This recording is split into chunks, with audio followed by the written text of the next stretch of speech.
Hey guys, so I'm gonna start making videos again on YouTube, and it's not gonna be like a full installation video, just vlog type videos. Since I already have like a couple of these videos online,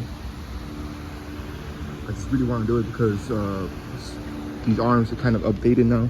We're not running Delron anymore. They're running a bigger polyurethane bushing nowadays, so they're trying to imitate stock bushings. So let's take this apart. It's not that hard, a couple 10 millimeters, even the sensors. Don't try to like pry these out, just take out the 10 millimeters. This one, this one, this one. There's one right here, there's one right here. Another one down here. The other side's the same thing. So you take out those 10 millimeters, and you go to 21. And then you go, the brakes are 18s, take out the brakes. And then you do the upper and lower ball joints, 18, and the bottom's a 24. Smack that out. This is brand new, it should just come out simply. After that, you do the sway bars, which is an 18 on the bottom. And then you do a 15, the struts, 18 on top. After all of that's out, all you have is the control arms. And then you hit the 27 to remove the nuts. And then the top is a 21 on the inside and 21 on the outside. So you take everything off. Basically told you every fucking size of every bolt that you guys need to remove it. The other trick that I don't have is this plastic cover. So what you need to do is grab yourself a panel popper. Yeah, right here. Gently. Pry that bitch up. Once it's pried up, I don't have that bolt right now. I think I have one over here. So let's say, I think this is like the same size. I'll take out these 18s, but you see how it's kind of in the way. Once you remove the brake bolts, you do that. You use one of the brake bolts. So you pick up the plastic and you put the little bolts on there so you have enough room and leverage to take out all three of the strut bolts on top. So that's the only little trick that I have for these trucks in the front. Other than that, it's pretty simple. Especially since it's brand new, everything should come out. Like all the ball joints, nothing should really need to be smacked. If it is, just smack in the bottom and it comes off. So I'm gonna take this bitch apart and then I'll show you guys the parts. The new parts, the new bushings, what I like to do after installing them and how to assemble them, and then what I like to do while I install them and shit. So I'll get back to you guys. Okay guys, a little update. Everything's apart. As you can see, it has a little blob of grease. There with the grease gun. Just a little blob. And with the finger, I just smear it. So right now I haven't touched it because I haven't installed the control arms. I'll show you guys this side. See how the big washers on the outside and the small washers on the inside. They've been sending these backwards, so the big washer's been inside and whatever. So just flip them around because the big washer needs to be in the outside. That way it hugs the bushing better. But as you can tell, it's already sprayed out. The same grease, I put some in here. It's fucking stuck to the grease. Put some on the wall and put the washer on it so the washer can stick on there. And now I need to do the lowers, same thing, spread it out. Same time I'm spraying them out, get one of the lowers and put the grease on the walls. Be installing it. I'll show you guys the arms. This is how you're supposed to put the grease fittings. The 90s on the uppers. This is straight up. The bolts, this is how I put them. This is how I put the ball joints and everything. And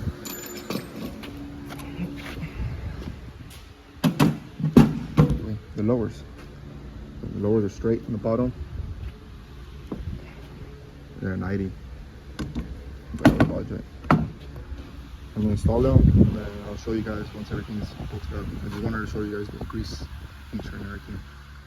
Also, right now I will grease these up before I tighten them. That way the grease comes out, and once you tighten it, it squeezes everything inside it. It just separates the grease better. So next step, guys, after you finish all the front, everything's tightened, everything's greased up, that's greased up, everything Everything is all bolted down. Put a cotter pin on the bottom. Upper, it's cotter pin. Pretty greased, but I wipe it down. Greased in there. Also, and let's do the lowers. So the lowers, the factories. This is what IHC sends you. They send you 4 of these. Normally, it's supposed to go on top of these. But people, dumbasses, take these off and put these only. Just leave these on. The way you're supposed to put them on is like that. Just overlap the other one. This little pin is long enough to reach both of them. Another tip, never align these arms with the full weight of the vehicle, because these little pins are just pressed on there. They're just gonna fall off. You're never gonna align them. Always align them in the air. And if you have a good machine, the machine will help you with it. Let me install the rest of these, and I'll show you once everything's, well, the front's already installed, but once they're bolted up and everything. Here you go, guys. So this is how it's supposed to be put. See how the provided locks go outside. You still have the OEM lock, the OEM guides. You don't take them off. And you always put them in the middle, so that way you know you still have adjustment up or down. So cambered in or cambered out. Side the same way. This side the same way. Everything's good in the front. I'm already starting in the back. So I don't really, it's not an instructional video, but just taking out these cables, which has 2 10mm holding on. See that bracket right here?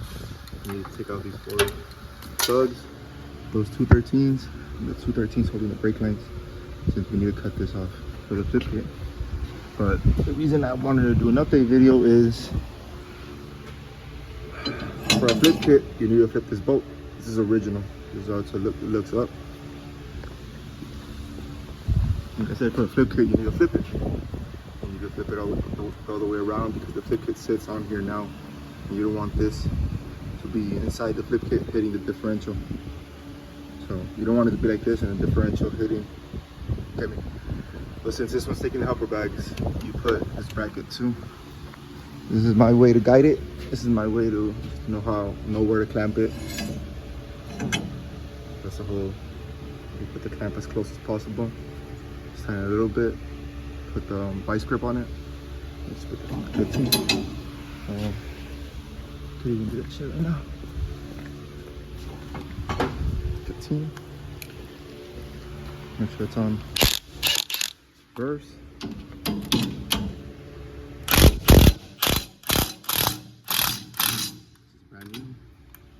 Real quick.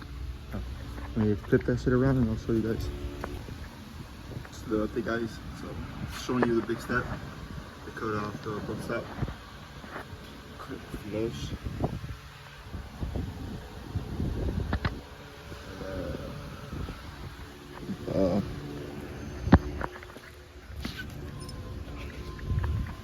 Little bracket close right here. Cut it off too. Here's the flip kit. Sits in there now. Showing you guys that cut off the bump stop. Now go back. So everything's together. So everything's bolted up in the back. I already have the helper bag bracket installed on both sides. I'll show you guys the passenger side soon. Both of them are installed. Passenger side, this side facing up, and you know it's passenger because it has these little, like, I don't know, tabs on the side that just makes it, the bracket go like that, so the bags could line up. And I also use it as a guide to hit where the bump stop goes. But the reason for this video is installing the helper bag. So that's full, like, spun on there.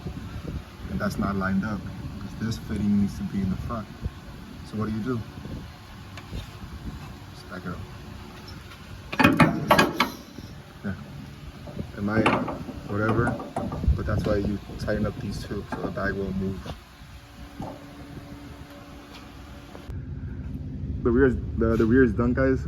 I think I was showing you that the bags and how it bolts up. It has air right now, see? And it's not gonna move. Once this is bolted up, it's not gonna move. But the lines, I do run my fitting on the gas can since it has a big ass gas can and it has space. See that's that. I know. Careful. Yep. Hi guys, so starting on the floor, we're gonna do alignment now. I'm doing the caster sweep. Before I do the caster sweep, when I roll it in, it gives me the camber and toe. I always fix the toe before doing the caster, because if your toe is like way off, it throws off your camber and your caster. So I like to fix it before I do the caster sweep. But I'm already like in the alignment stages. Ah shit. Okay, so this is alignment right now with the steering wheel straight and shit. Like showing bar graphs. See how off the caster is. We're gonna try to lower this one down. Since I always put the arms in the middle, I know I have a lot of adjustment.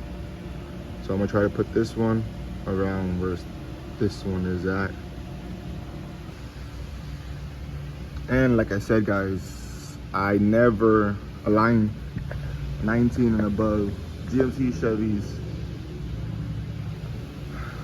especially when they have that little nub, that little fucking, that's just pressed on there to guide the arm in and out. Never mess with alignment while the vehicle, like the full weight of the vehicle. I always jack it up. That's why, like I said, if your alignment machine is pretty good, it's gonna have that little option of right here. Right now it says lower, but most of the time it says jack up axle and then lower axle. So with the axle lifted, that's how I fix my alignment. Now I can't mess with the toe, it's just a alignment. And the only bad thing about it is, since it's lifted, you can mess with the camber, caster, whatever. But once you put it down, I always recommend just fixing the toe, rolling it back, rolling it back in, jouncing it a little bit. That way the suspension settles, and then you get another reading, and then you see what you want. And from there on, you just keep on messing with it until you get it the way you like it. And that's a little bit of a long process, but once you do it the way I do it, you do these alignments in 10, 20, 30 minutes. It's pretty simple. But when you start messing with these arms, like I said, I left them in the middle, all of them. You start messing with alignment and try to see where the fuck I could get it at, since this one, it's alright. I got mine right now. I feel like going to So this is what I got, guys. This is with me just moving it. Like I said, it's still in the fucking air. The pins are still fucking in there. I move this one just halfway. I move this one a little bit. It's one point, since it was also halfway. And the other one too. Like I said, my pins are still in there. They're still solid. They're not falling off. They're not messing up. So now this ain't the final alignment. Like I said, it's in the air, so I need to bring it down, settle it down, and all that crap. But I'll show you guys the little process.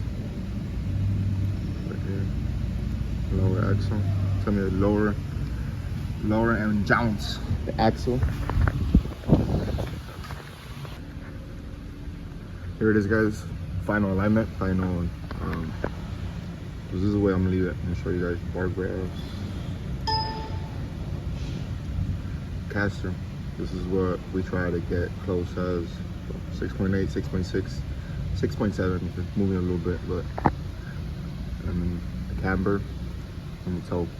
So all I did was, after I jounced it, after I put it on the floor, I just rolled it back inside again. So I rolled it back, restarted the whole alignment, and now I'm back, and this is your final alignment. Now I know the steering wheel is not gonna pull. I know nothing's gonna be wrong with it. This is a perfectly good alignment for a lowered vehicle, especially after going like 3 or 4 inches with control arms. So, let me torque everything down, and I guess I'll just show you guys once it's outside, and just like little rollers and shit. Not rollers, but just like cinematics.